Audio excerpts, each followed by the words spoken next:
নির্দেশেই হয়েছে। পুলিশ হচ্ছে সরকারের চামচা।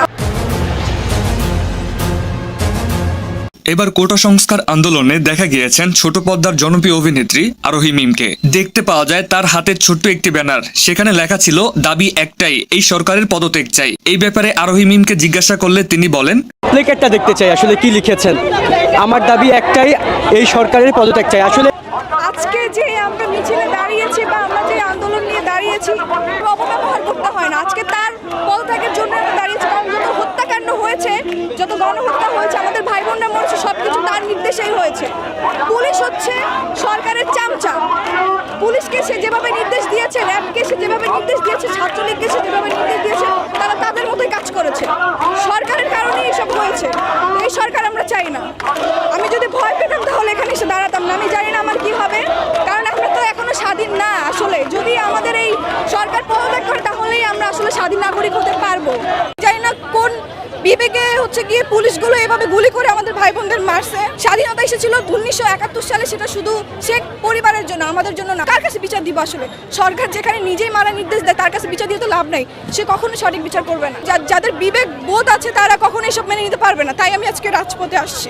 যেখানে সিনেমার অনেক বড় বড় তারকারাই চুপ করে আছেন, সেখানে ছোট পর্দার এই অভিনেত্রীর এমন গর্জন করা বক্তব্যে তাকে বাহবা জানিয়েছেন নেটিজেনরা। তারা একটা ন্যায্য দাবি করেছিল, সেই ন্যায্য দাবি যদি সে সঠিক সময় পালন করতো বা সেটা মেনে নিত, তাহলে আজকে আমাদের এই ভাই বোনরা মারা যেত না, আজকে আমাদের এই রাস্তায় মিছিলে দাঁড়াতে হতো না, এবং আমাকেও এই কথাটা বলতে হতো না।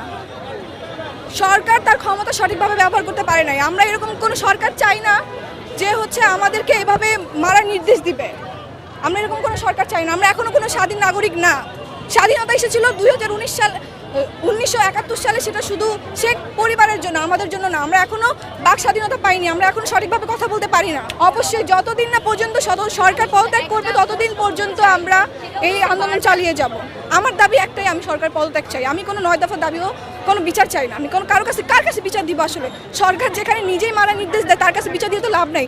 সে কখনো সঠিক বিচার করবে না। আমি জানি না তারা কিসের ভয় এখনো ঘরে বসে আছে, কারণ এখন এই আন্দোলনটা হয়ে গেছে পুরো দেশবাসীর, আমাদের পুরো বাংলাদেশের মানুষের। আমি সবাইকে আহ্বান জানাচ্ছি যে সবাই ঘর থেকে নেমে আসুন।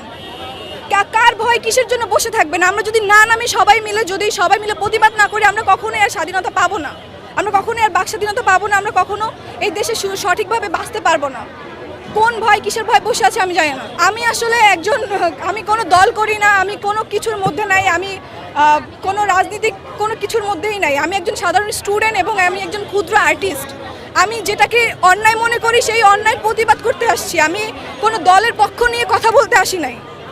আমার যেটা মনে হয়েছে ন্যায় কোনটা অন্যায়, আমি সেই অন্যায়ের বিরুদ্ধে কথা বলতে আসছি। আসলে যা দেখতেছি আমরা, সেভাবে ঘরে বসে থাকা যায় না। আমাদের যতগুলো চিৎকার শুনি তখন আমাদের প্রত্যেকের কান্না পায়। আমি জানি না কোন বিবেকে হচ্ছে গিয়ে পুলিশগুলো এভাবে গুলি করে আমাদের ভাই বোনদের মারছে।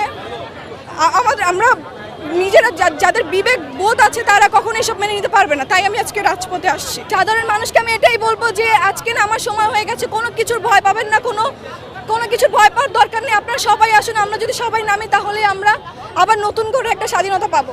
তো প্রিয় দর্শক, আরোহী মিমের এরকম সাহসিকতাকে আপনারা কিভাবে দেখছেন তা কমেন্ট করে জানিয়ে দিবেন। ধন্যবাদ সবাইকে।